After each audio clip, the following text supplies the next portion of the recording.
ओए अल्लाह पाक आसमान तो तेरे वास्ते सिक्योरिटी गार्ड नाजल कर देंदे ने। सारा दिन इस मेरे बंदे दे चार चफेरे हिफाजत करो। सारा दिन रब दी रहमत दी छां थले वो बंदा रहिंदा है जिहड़ा बंदा नमाज़े फजर बा जमात अदा करता है।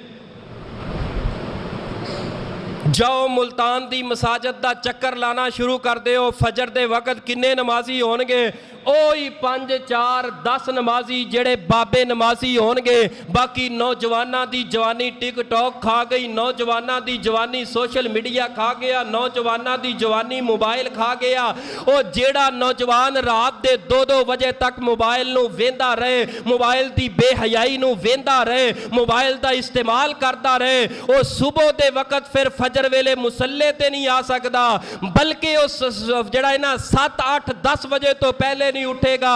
जदों उठेगा तो अखां सुजियां होणगियां।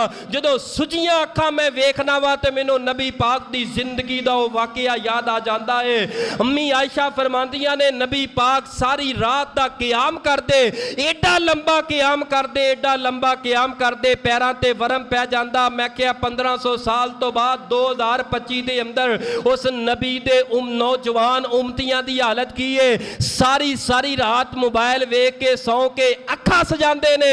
और साडा पैगंबर ओ पैगंबर सी सारी रात मुसल्ले ते खलो के पैर सजा लेंदे सर। नौजवानों दर्दे दिल मेरी तुहाडे नाल ये मुहब्बत है, प्यार है, हमदर्दी है। ओ फजर दे नमाजी बन जो कामयाबी है।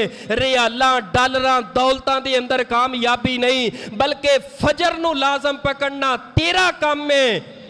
और कायनात दे सारे खजानियां नूं तेरे पीछे टोर देना अर्श वाले रब रहमान दा काम।